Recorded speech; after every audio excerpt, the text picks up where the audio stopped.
So how will your doctor find out if you have a UTI? Generally, your clinical features or the history or the complaints that you tell your doctor are enough to get you diagnosed correctly. Your doctor can also ask you a couple more questions that could point correctly to your diagnosis. Apart from that, some basic tests that can be done are urine routine and microscopy. So what is done here is we assess the presence of certain compounds in the urine that can point to a urinary infection. Also, the presence of red and white blood cells or pus cells are good indicators of a urinary tract infection. So these are not normally present in your urine, and when your lab technicians see it, it's a good pointer to a UTI. A higher up or a more specific test is a urine culture, where we can identify the exact specific bacteria that you have or the exact specific bacteria that you're infected with and which antibiotics work on it. So urine culture and antibiotic sensitivity is a test that doctors would go for if you are not responding to the routine antibiotics that are given for a UTI. Additional investigations are like an X-ray or an ultrasound or cystoscopy. To tell you very quickly, cystoscopy is where a doctor puts in a scope through your urethra. It's a very tiny scope that is capable of going through that small of an opening, and the doctor visualizes the inside of your urinary tract. So it is done under anesthesia. It's a short procedure. But if your doctor thinks you have a complicated UTI, meaning like a simple UTI is going to be where you are completely healthy and you have no other conditions apart from the infection. A complicated UTI is where your kidney could already have some defect anatomically or defect in the normal appearance. You could have a stone, you could have a stent or a catheter due to some condition. You could have had a procedure done on your urinary tract. Or pregnant patients, these patients come under the bucket of complicated UTIs. So in this condition, like if you have a complicated UTI, your doctor may get additional tests done to A, confirm your diagnosis, and to B, rule out any other possible damage that could have been done. So treating a UTI as a healthcare provider, what is my role? So my goal has to be very holistic. It cannot just be to treat your infection. It has to also be at relieving your symptoms and changing what factors could have caused a UTI. So the first thing when we talk about relieving symptoms, we are talking about burning, itching, and abdominal pain. There are a lot of drugs that are given for these, and antispasmodics such as the Meftal that you take for painful periods is great for relieving abdominal pain. For burning of your urine, you could take liquids which are called alkalizers that make the urine less acidic and prevent formation of stones in your body and make it easier for you to pass urine. Alkalizers are like Alkasol or Cital. These are the syrups that you commonly get off the counter. Then another drug that is specifically used to reduce burning, itching, and unpleasant sensations in a UTI is pyridium.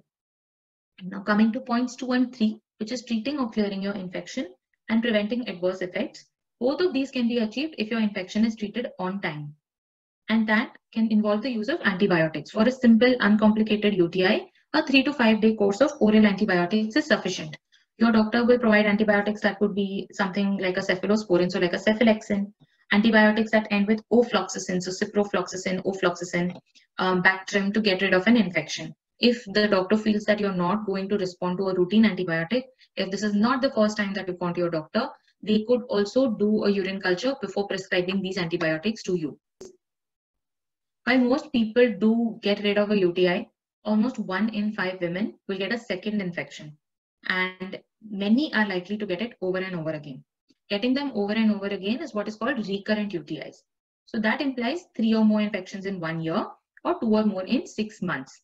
A simple urine analysis is not sufficient. Like I said, your doctor needs to advise a urine culture to determine which antibiotic will work and which bacteria is causing it. Next, please.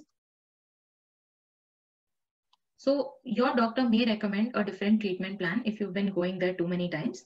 A plan that could include a low dose of antibiotic at bedtime for a long period of time, or a single dose of antibiotic after sex, which is a common infection trigger. If your doctor feels like you're getting these episodes or you're turning up to the clinic every time you've had unprotected sex, then your doctor could probably recommend that. Antibiotics for 1 or 2 days every time the symptoms appear, or a non-antibiotic prophylaxis treatment. So the first 3 are done much more commonly. And if your doctor is having a low dose antibiotic over a long period, that's generally given at night because urine accumulates in your bladder overnight. and that's the best time for the bacteria to start multiplying. So giving a low dose at that time really helps. So now that we've understood what is a UTI, how we can treat it, and how we can make sure that how we can identify correctly that it's a UTI that you have, what are the different things that you can do to avoid them, or what are the prevention strategies? The first is adequate urine flow. So the body's best defense against a urinary tract infection is going to be an adequate flow to wash away the bacteria. So have a lot of water. Water helps flush out that bacteria and dilutes the urine as well. It makes your symptoms much less painful. Wiping from front to back, and that is simply because your anus has a lot of natural bacteria that are also present in your colon, and that also come out to the exterior of your body. When you wipe front to back, you make sure that that bacteria does not even accidentally reach your urethra. You need to use a bathroom both before and after sex. You need to maintain genital hygiene, which means clean your genital area before sex. You have to have dry cotton panties. Avoid tight jeans and fitting nylon panties all the time. They create a moist environment that is favorable for an infection.